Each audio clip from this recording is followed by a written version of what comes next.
नमस्कार। Newsletter with Rakesh Ranjan में आपका स्वागत है। भारत के सबसे अमीर मुकेश अंबानी के बेटे की शादी शुभ आशीर्वाद समारोह के साथ मुकम्मल हो गई। दुल्हन घर आ गई है। सभी अतिथि आशीर्वाद देकर खुशी खुशी अपने घरों को लौट गए हैं, लेकिन दिल जले हैं कि चर्चा में व्यस्त हैं।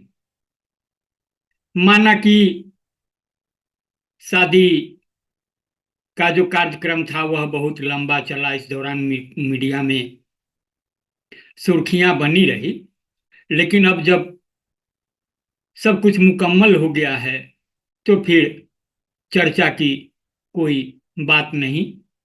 बावजूद इसके दिल जले चर्चा किए ही जा रहे हैं। तो आज का मेरा विषय यह नहीं है कि मुकेश अंबानी के बेटे की शादी की चर्चा अभी क्यों जारी है। विषय यह है कि चर्चा जो होनी चाहिए वह हो रही है या नहीं हो रही है।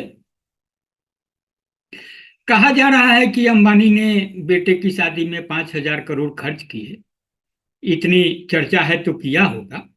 उन्हें अधिकार है अपने शौक पूरे करने का, और हम एक सीमा से अधिक अधिकार नहीं है सार्वजनिक मंचों पर उन्हें इस बिना पर लानत मनामत भेजने का कि आखिर उन्होंने इतना तामझाम क्यों किया। जो हमें अधिकार है और जो हमें करना चाहिए वह तो करते नहीं। हमें अधिकार है कि हम सवाल उठाएं कि आखिर अंबानी का बिजनेस मॉडल क्या है कि उन्हें इतनी कमाई होती है।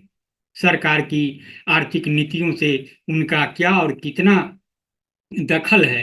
रिलायंस के निचले दर्जे के कर्मचारियों के प्रति उनका कैसा रवैया है। उन्हें वे कितना वेतन देते हैं। हम खबरें पढ़ते हैं, चटखारे लेते हैं, लेकिन ऐसे किसी विमर्श में शामिल नहीं होते कि ऐसा क्यों हो रहा है और देश की बहुसंख्यक आबादी की आर्थिक सेहत पर इसका कैसे कुप्रभाव पड़ रहा है।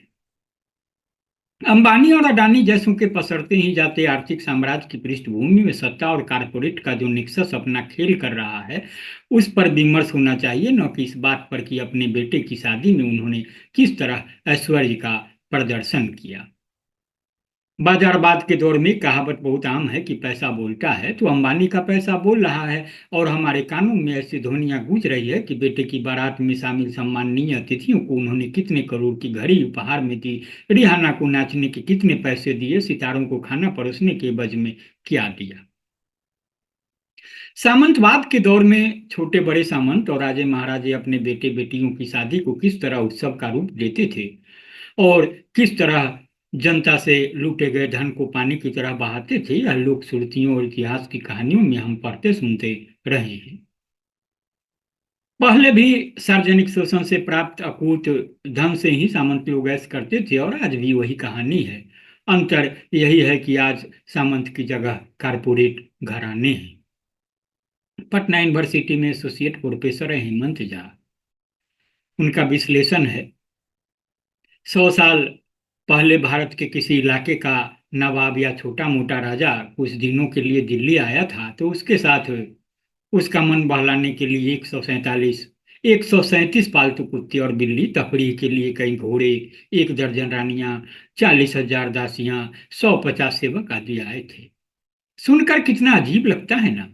अंग्रेजी काल में ऐसे सन की और अय्याश राजाओं नवाबों निजामों की कोई कमी नहीं थी, जबकि उस दौर के समाज में पसरी भयावह गरीबी की चर्चा आज भी होती है। गरीबी तो आज भी भयानक है, उससे भी भयानक है बीमारी, अमीरी और गरीबी का बढ़ता ही जाता अंतर। जब तक यह सार्वजनिक विमर्श का विषय नहीं होगा कि आखिर भारत आर्थिक विषमता बढ़ने के मामले में दुनिया के अग्रणी देशों में क्यों है। आजाद भारत के इतिहास में जिस नेता के नेतृत्व में आर्थिक विषमता बढ़ने की दर अपने सर्वोच्च स्तर पर पहुंच गई, उसे राज करने के लिए लगातार तीसरा टर्म क्यों मिला। ये बंदरगाह, रेलवे स्टेशन, हवाई अड्डे आदि सरकारें क्यों न चलाएं, अडानी क्यों चलाएं, जब तब तक न हमारा कल्याण होगा न देश का कल्याण होगा। जिस पार्टी जिस नेता की नीतियों ने सार्वजनिक क्षेत्र की अभिशप्त कब्र पर निजी क्षेत्र की फसल लहलहाने को प्रोत्साहित किया, उसके पीछे कमोबेश पूरे देश की अधिकतर दलित वोट बैंक आधारित पार्टियां खड़ी है। सवाल है कि दलितों का आर्थिक उद्धार सार्वजनिक क्षेत्र के माध्यम से होगा कि निजी क्षेत्र के माध्यम से। अगर दलित मतदाता इतनी भी समझ खुद में विकसित न कर सके और भीड़ की तरह अपने सातिर और बेईमान हाँकने वालों के इशारे पर चलते रहे, तो वही होगा जो हो रहा है। अति पिछड़ी जातियों के लिए भी यही सत्य है कि सार्वजनिक क्षेत्र का सिकुड़ना उनके बाल बच्चों के लिए अभिशाप साबित होगा।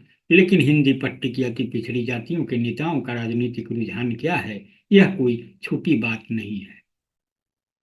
राजनीतिक प्राथमिकताओं का मेल जब आर्थिक प्राथमिकताओं के साथ नहीं होगा, तब तक देश की अधिसंख्य आबादी यूं ही महंगे होते जाते डाटा के मूल्य चुकाकर आधुनिक राजाओं महाराजाओं की अपसंस्कृति को निहारते रहेगी। तो आज इतना ही। आप इसे संजीदगी से सुनेंगे, गुनेंगे और अपनी प्रतिक्रिया देंगे। जिस तरह मुकेश अंबानी के बेटे अनंत की शादी से जुड़ी मेरी पहली किस्त को, मेरे पहले वीडियो को आपने सराहा, काफी प्रतिक्रिया दी, उसी तरह प्रतिक्रिया देंगे, लाइक करेंगे, शेयर करेंगे। हाँ, मेरा एक आग्रह होगा कि अगर आपने अब तक newsletter with Rakesh Ranjan को सब्सक्राइब नहीं किया है तो सब्सक्राइब भी करेंगे। नमस्कार।